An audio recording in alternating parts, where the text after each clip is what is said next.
Hey guys, how's it going? Today didn't have my intro quite ready for you guys. Still messing around with things and whatnot. So I'm I got a couple of things I guess semi straightened out. Hang on, let me adjust myself here. I just coming in real quick. But anyways, I still got some news for you guys. Once again, I've got five stories coming to you today, and let me fix this over here. I got my stories over here on my other screen again. Got a bit of a juicy one for you guys for the end. Let's see. Okay, so we're gonna start with the first one.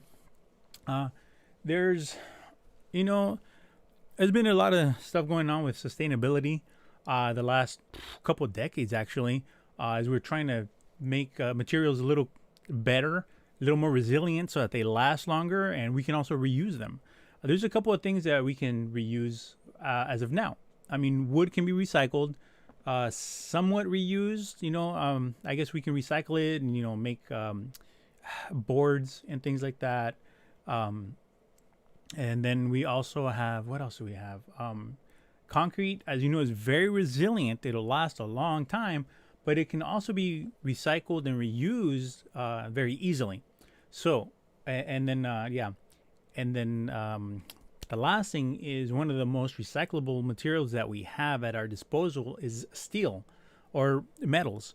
We can always melt them down and we can reuse them. We can reshape them, and they won't lose their I guess structural properties, because when you melt them down and stuff, you can reformulate them, and then you still have that rigidity that you want that's been designed.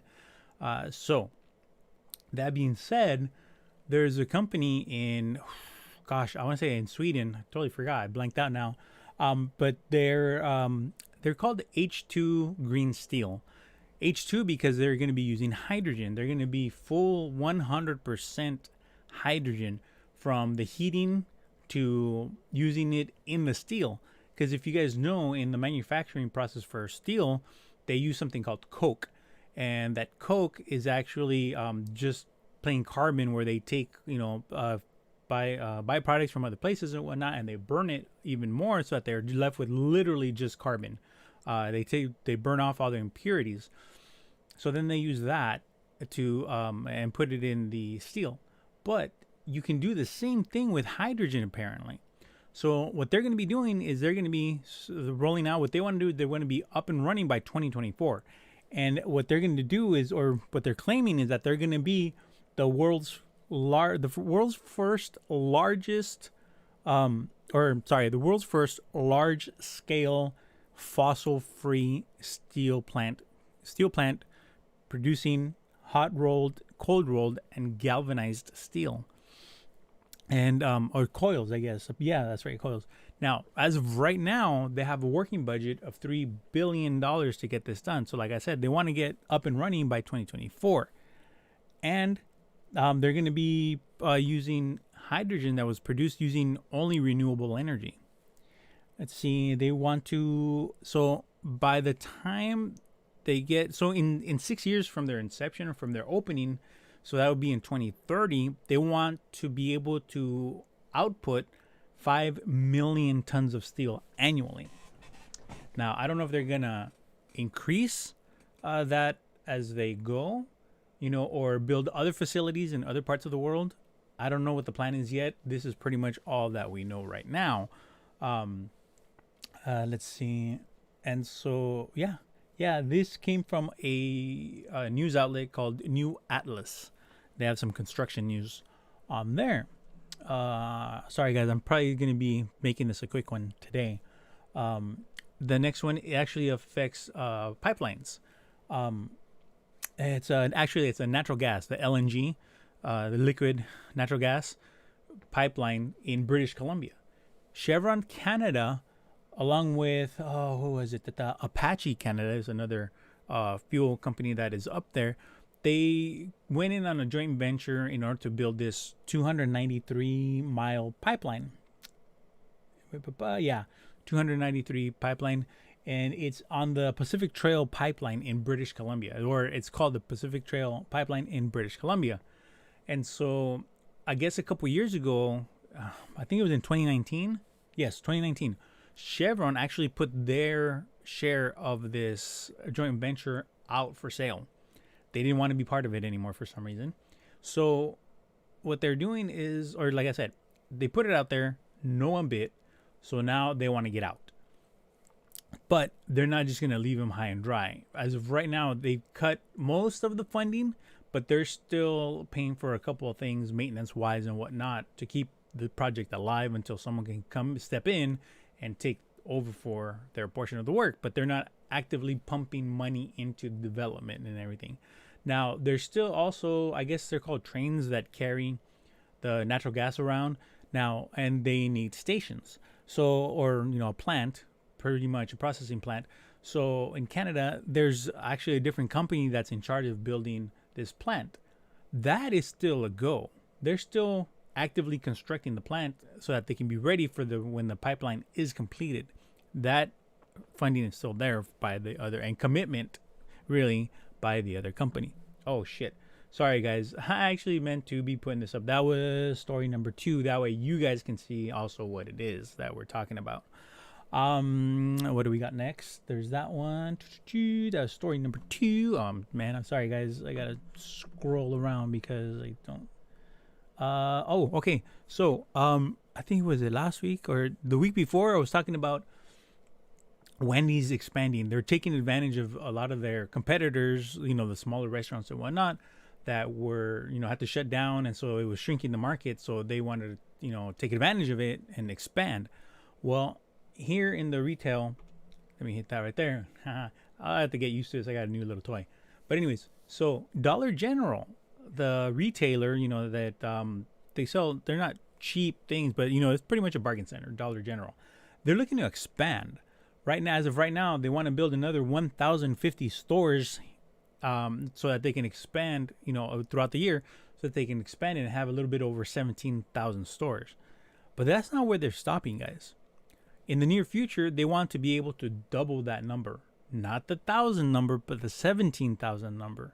That's right. They want to be able to double in size in the near future. Not the long future, the near future. But they didn't give a timeline. They didn't give a date or even a year of when they want to complete this by. They just see an opportunity that might be there that they might want to pounce on. So not all of it, or some of their stores do have food. They have actually produce in there. And they want to, here in 2021, they want to bring that, expand that to over 700 stores. So that, having produce, and in the long run, actually bringing some more grocery type things into their stores. And so they're looking very positive on their own future. We'll see how that pans out. Story number 4. Story number 4 is one of those that we had kind of a couple weeks ago where there was, or was it last week or a couple weeks ago, where there's the woman that was stealing money, embezzling money from her boss. Well, this one is actually affects more than one state. This is an actual firm. I can't remember if they provide some type of consulting services to the New York Metropolitan Transit Authority. Now, that Metro Authority doesn't serve only New York. They serve New York, they serve New Jersey, and they also serve Massachusetts. So now these 3 states are involved in this investigation. So it's been ruled now that, yes, that firm has to pay back that money. But it's, going back to the 3 states. But now here's the thing. They had a whistleblower who actually brought it to the attention of the authorities that this firm was skimming money from them. And how were they skimming money? By charging labor hours to these projects that they had with the Metro Authority, the New York Metropolitan Transit Authority, from other projects to their projects. So they were juicing the invoices. Yeah, charging extra hours that they weren't actually working on that. And that actually came from the higher ups who were telling them, hey, whatever, just put those extra hours that you worked and put them on this other, this other project. And they were doing it for 5.5 years, you guys. Yeah, they started doing it in January of 2013. And apparently they stopped doing it when the investigation started, I guess in June, I'm sorry, not June, August of 2018. What is that, 1 year and 7, oh my God, can't do the math in my head. 1 year and 7 months of taking money. So here's the thing. There was a whistleblower, like I said. So according to their laws up there in New York, because there was a whistleblower who came forward, and some of the other employees did corroborate the story, and that's how they kept going with the investigation to find out exactly how much was being skimmed off the top. So in total, the way their laws are written, the whistleblower gets to share the money that the defendant has to pay back. And so they get 22.5%. I thought that was a little high, but I guess it doesn't, well, especially if you have multi-million dollar cases. Yes. But anyways, in this case, this whistleblower was entitled to, like I said, 22.5%, which turns out to be $422,000 just from, doing the whistleblower and everything working out. The state of New York is getting $1.2 million back. The state of Massachusetts is getting, oh shoot, let me see, I told you, the state of Massachusetts is getting, they're getting hosed. They're only getting $152,000 back. And New Jersey's getting $16,000. So actually New Jersey's the one that got hosed on this deal. They're only getting $16K back. But like I said, going back to all the records and everything, this is what they were entitled to, I guess. So I don't know if that 22.5% was taken off of each one of them. Whatever the court had ruled and whatever they got back. So each one of them gets 22.5% withheld to go to the whistleblower. I don't know. They didn't give those kinds of details. I didn't look into that law. But let's see. Oh, that's right. Now, part of the settlement. Yes, this was a settlement, not just the judgment, but it was a settlement by the firm, which is VJ Associates in Hicksville, New York, apparently. So one of the terms that they had during the settlement is that they were not allowed to bid on any of Metro's projects for the next 5 years, which I can understand, but in a way, it's kind of like, that's just bullshit. If they did this just to the Metro Authority, where else have they skimmed monies from? If it were me and if I were a public entity and I saw this case going to go, they've done work for us during that time. So I think we need to investigate and see. Now, it would have been better, obviously, for the firm, the VJ Associates, if they would come forward and say, okay, we did it here and here, here, look at the records and this and that. That would be a lot better for them to come clean. But I don't think it's fair that it's only the Metro projects that they're being barred from bidding. To be honest with you, it should be the public works in the state that they're in, which is New York, for the 5 years. And, it's very unfortunate that I think that's exactly how it should be handled. But honestly, I mean, like, depending, especially if they're a big firm, that might be their bread and butter. And you really have to, do more than just a slap on the hand. I mean, you have to give that money back, but I mean, the firms, if they have portfolio investments, things like that, they're making money either way. So I think it should have been really that they take all of their bidding opportunities from, for public works. That's just me. I'm not a lawyer. I don't know exactly what everything entails out of there. All right, now the last one, I don't really have details because there aren't, but I did mention it before on one of the other streams, one of the other weeks for the construction news Saturdays. President Biden is going to unveil his infrastructure plan. All the details and everything is going on next week. Of course, insiders are saying kind of mum on this, even though there's rumors spreading around, especially since he had the union reps, union heads from different trades, there the last couple weeks to kind of consult with them and do all that. But I know for a fact, also, I just saw that I can't remember exactly what the guy's name is, but he's an ex labor union head who was just named the Department of Labor chair or head. I think he's heading it. Anyways, but yeah. So obviously, but yeah, is there any surprise as a union leader that or an ex-union leader? They know how to lobby. They know how to work the system. That stuff, and of course they're gonna fight for. Don't get me wrong. Labor's employees do need to have rights, but it shouldn't be at 100% cost of the employer. So we'll see what exactly happens. My bad. I keep forgetting to hit the fucking button, guys. I'll do better. Let's see. Hang on a second, guys. Let me check something. I just want to make sure that this is actually going out. Yeah. Okay. Cool. Sorry, I had to bring up my window. This would have totally. Sorry, guys. If I had this screen up where I'm streaming from, it would have been a lot better because I would have noticed a lot sooner that I wasn't pushing the buttons to bring the headlines up on you. I think this is something pretty good. I might make it a different text because I can see that you might be losing some of the text in Steer's paw down here. Well, but they're black spotted. Yeah. It might just be fine. There's plenty of darkness and stuff, except right here my shirt and stuff that I can see right there. Where's it? Right there. Oh, hey, how about this? You guys wanna? Let's see. I can probably move my mic.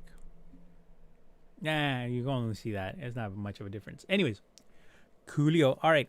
So that's pretty much all I have for you guys today. I know it wasn't very much today. I didn't really jab on too much. We're barely at 15 minutes. I got through all the stories. But let's see. Anything going on? I haven't really heard. I know there's here, let's just take that shit off of there. So, I know I saw that architectural billings, so the invoices that architects are billing and everything, is up this year, which obviously is a good sign, especially since a lot of people are able to kind of go back to the office with certain restrictions and whatnot. So the architects and the designers can get back to work, and if their billing, goes up, obviously there's work coming down the pipeline. So that's a good sign. I know last time I said there were cranes that were, their rental went up, so that's cool. That's awesome. Very much appreciated that we got. Oh shit. Talking about that. So I did see a story right before I came on. I did see a story that said apparently the Department of Labor Statistics is actually forecasting based on the rise that we're having like that in the invoicing and the jobs or the projects that are getting started up again. They're predicting that the construction industry alone is going to face a larger labor shortage than was expected. Their number is 430,000 jobs. That's how short we're going to be. Almost 500,000 jobs are still needed in order for us to be able to fulfill all of the work that is going to be going on in 2021. That's a huge number, you guys. Although, remember, considering that we lost actually less than that last year during the month of, or maybe we did altogether end up losing more than that last year. But it doesn't matter. I'm like I had said in a previous stream that we didn't get back all of the people that we lost during the pandemic as far as, labor wise. We did lose a bunch of people. So, and they all didn't come back. Some of them switched industries and whatnot. So we're going to be fucking short as fuck this year.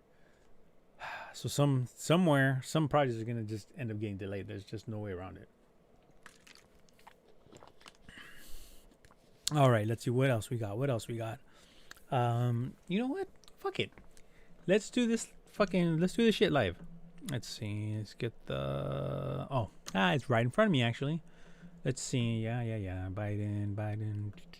Do any other stuff? Oh, I did hear very interesting. Come on. A very interesting project that was just announced. I It was just announced, so there's no actual timeline yet.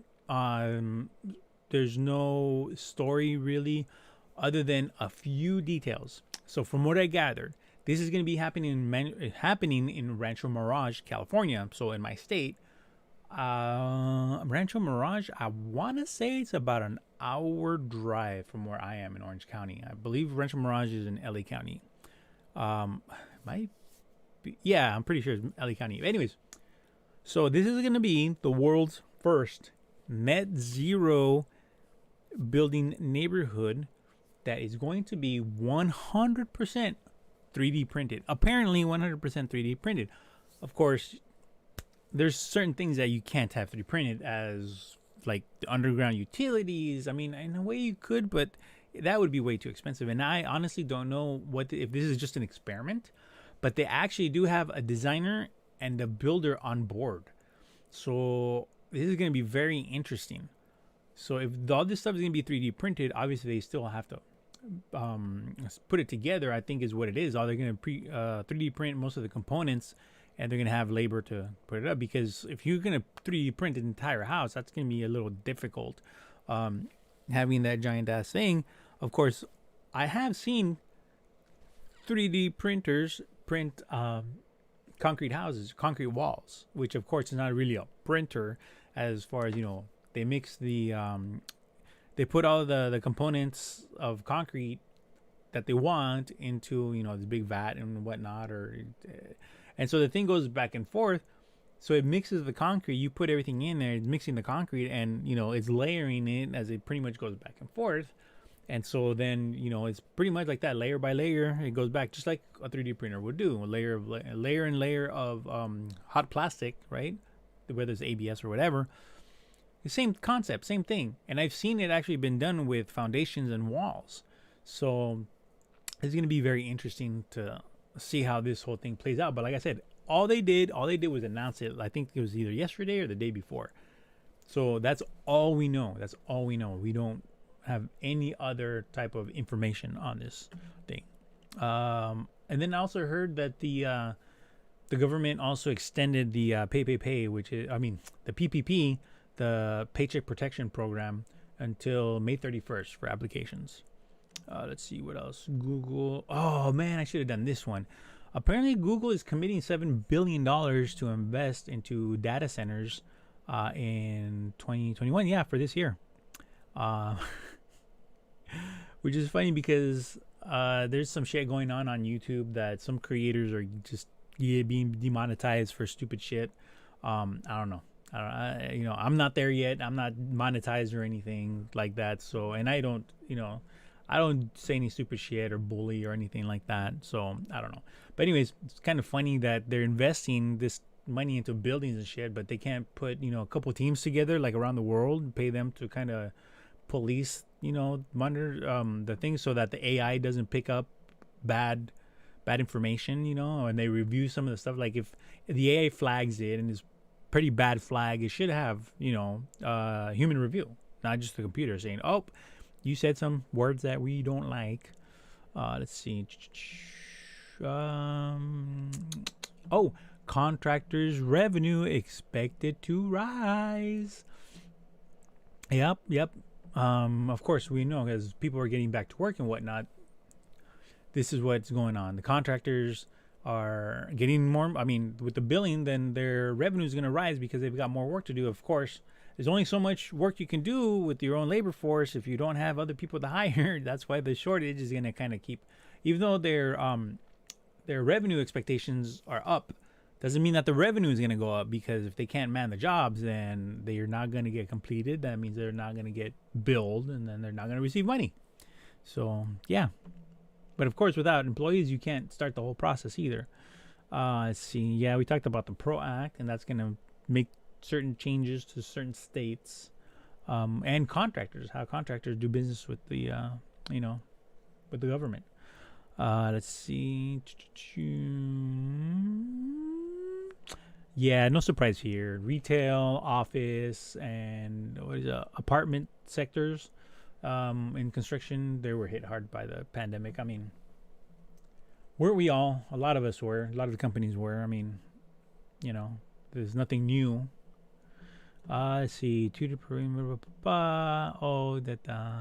Oh, that's right. We talked about that. Tutor Perini. Yeah, that's all last week's news. I wonder if we have anything else. Let's hit up the different. Nope. Let's see. How about tech? Nope. Residential. Oh, yeah, that was it.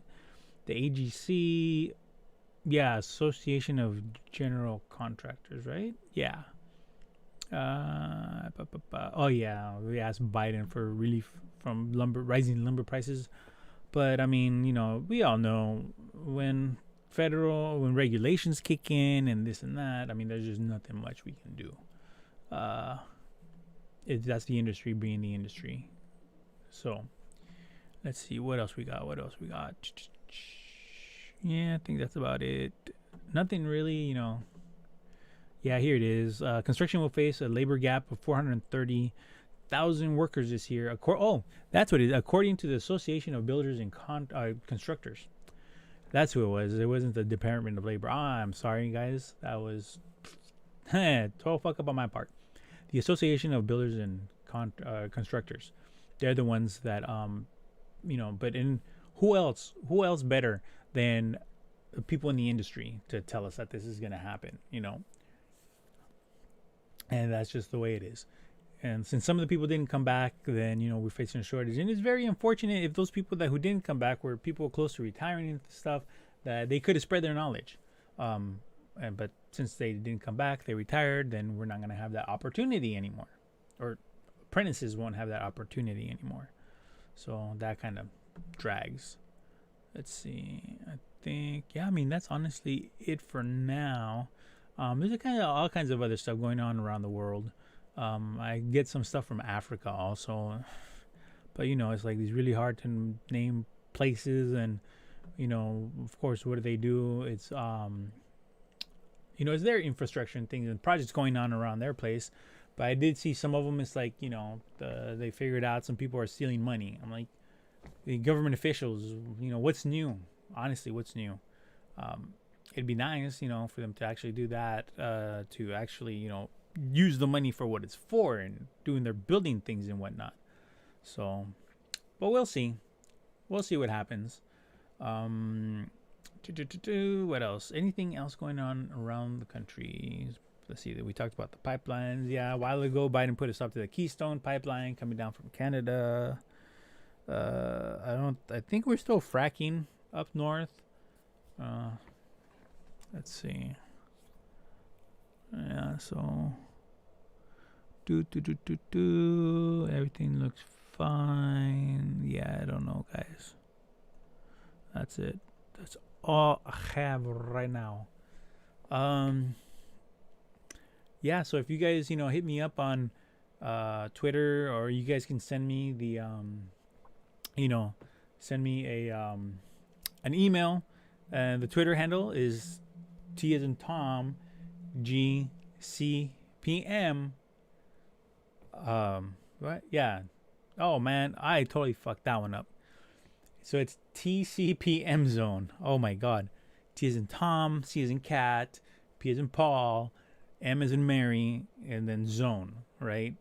That's the Twitter handle. And also, you can hit me up at the Gmail address, which is tcpmzone, same thing, at gmail.com. You guys can hit me up, send me any stories you want me to cover, any questions you guys have, or anything like that. All right. And with that, I think we're out. Kept it short. Next week, maybe I'll have something longer. All right. And I'm working on a couple of things also for the channel. So until then, stay tuned. We'll see what goes on. And pretty much stay safe, guys.